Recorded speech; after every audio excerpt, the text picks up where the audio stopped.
नमस्कार बच्चों, हिंदी की कक्षा में आप सभी का स्वागत है। कहते हैं कामयाबी हाथों की लकीरों में नहीं, माथे के पसीने में होती है। जी हाँ, बिल्कुल सही बात है बेटा। अगर आपको कामयाब होना है तो अपनी हाथों की लकीरों को नहीं देखना है, बल्कि इसके लिए आपको पसीना बहाना है। आप कामयाब जरूर होंगे। तो आज इसी विचार के साथ हम अपनी कक्षा को शुरू करते हैं बेटा। और आज हम पढ़ने जा रहे हैं कक्षा 12वीं की हिंदी ऐच्छिक की पाठ्य पुस्तक अंतरा के काव्य खंड के अंतर्गत प्राचीन कवि तुलसीदास जी के पदों को। आपकी पाठ्य पुस्तक में बेटा 2 पद दिए गए हैं जो उनकी पुस्तक गीतावली से लिए गए हैं, और आज हम पहला जो पद है उसको पढ़ने जा रहे हैं। बेटा, पहले पद में राम के वन जाने के बाद माता कौशल्या के हृदय की विरह वेदना का वर्णन किया गया है। वे राम की वस्तुओं को देखती हैं तो बहुत दुखी हो जाती हैं। तो चलिए शुरू करते हैं। जननी निरखती बाण धनुया। जननी का मतलब होता है बेटा माता, निरखती देखती है, धनुया छोटे धनुष। अब माता कौशल्या राम के बचपन के छोटे छोटे धनुष बाण को देखती है। बार बार उर नैननी लावती प्रभु जी की ललित पन्हैया। उर माने हृदय, नैननी आँखों से, ललित सुंदर, पन्हैया जो छोटी छोटी जूतियाँ होती हैं। अब माता राम की छोटी छोटी सुंदर जूतियों को देखकर उन्हें बार बार अपने हृदय और नेत्रों से लगाती है। कभू प्रथम जयो जाई जगावती कही प्रिय वचन सवारे। अब कभू का मतलब होता है बेटा कभी, जाई जाती, जगावती जगाना, और सवारे का मतलब होता है बेटा सुबह। वह यह भूल जाती है कि अब उनके पुत्र श्री राम यहाँ नहीं है, और वह पहले की ही तरह सवेरे के समय प्रिय वचन बोलती हुई राम के कक्ष में जाती है और उन्हें जगाते हुए कहती है, उठू तात बलि मातु बदन पर अनुज सखा सब द्वारे। यहाँ बदन का मतलब बेटा मुख है। अनुज का मतलब होता है छोटे भाई, सखा का मतलब होता है मित्र, और द्वारे दरवाजे पे। वो उन्हें जगाते हुए कहती है कि हे पुत्र उठो, तुम्हारी माता तुम्हारे मुख पर बलिहारी जाती है। उठो, दरवाजे पर तुम्हारे सभी सखा और अनुज खड़े होकर तुम्हारी प्रतीक्षा कर रहे हैं। कभू कहती यो बड़ी बार भई जाहू भूप पह भैया। बार का मतलब होता है देर हो जाना, और भई का मतलब भैया। यहाँ राम को वो भैया कह रही हैं। भूप मतलब राजा।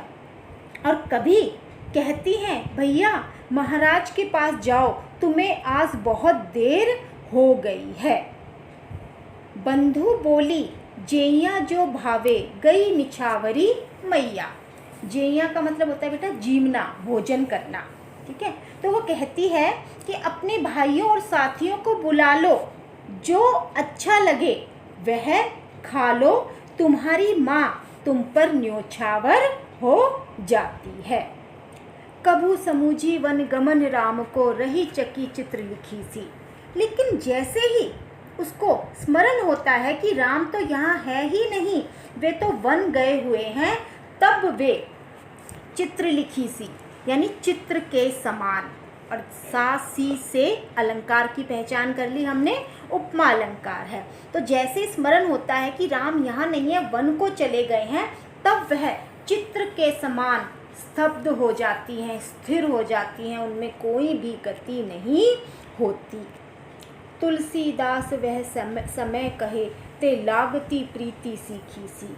तुलसीदास जी कहते हैं कि माता कौशल्या की इस स्थिति का वर्णन शब्दों में नहीं किया जा सकता।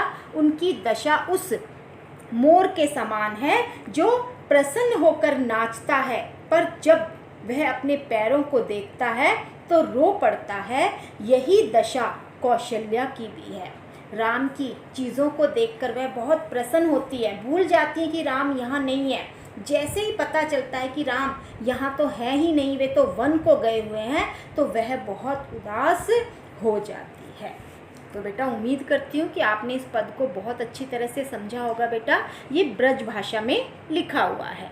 तो चलिए हम देखते हैं कि हमने इस पद को कितना समझा। तो करते हैं कुछ बहुविकल्पीय प्रश्न उत्तर। पहला प्रश्न, प्रस्तुत काव्यांश के रचयिता कौन है? तुलसीदास, सूरदास, कबीरदास या फिर रैदास? तो सही जवाब है तुलसीदास। दूसरा प्रश्न, प्रस्तुत काव्यांश कहाँ से लिया गया है? कवितावली, दोहावली, गीतावली या फिर उपरोक्त में से कोई नहीं? तो सही जवाब है बेटा गीतावली। तीसरा प्रश्न, प्रस्तुत काव्यांश की भाषा कौन सी है? अवधी, ब्रज, मैथिली, खड़ी बोली? तो सही जवाब है बेटा ब्रज भाषा।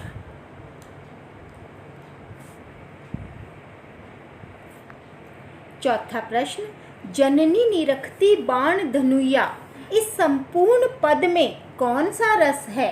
वात्सल्य रस, वीर रस, श्रृंगार रस, रौद्र रस?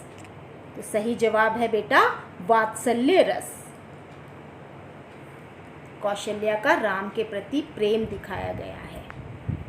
पांचवा प्रश्न, चकी चित्र लिखी सी में कौन सा अलंकार है?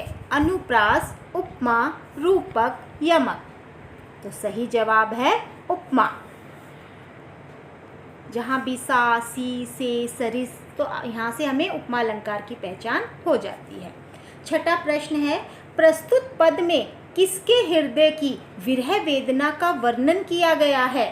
कौशल्या की, कैकेयी की, सुमित्रा की, उर्मिला की? तो सही जवाब है बेटा कौशल्या की। सातवां प्रश्न, माता कौशल्या राम की किन किन वस्तुओं को आँखों और हृदय से लगाती है? धनुष बाण को, कमल के फूल को, सुंदर जूतियाँ या फिर उपरोक्त सभी? तो सही जवाब है बेटा सुंदर जूतियाँ। सुंदर जूतियों को वह अपनी आँखों और हृदय से बार बार लगाती है। आठवां प्रश्न, माता चित्र के समान कब जड़वत और स्थिर रह जाती है?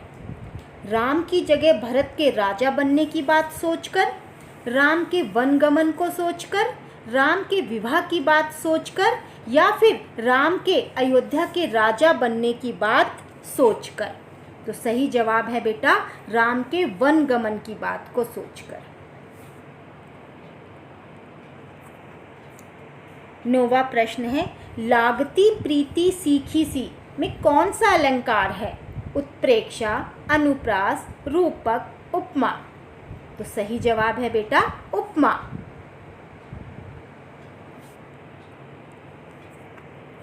10वां प्रश्न, मोर किसे देखकर दुखी हो जाता है? अपने पंखों को, अपने पैरों को, अपनी कलगी को या फिर अपनी गर्दन को? तो सही जवाब है बेटा अपने पैरों को।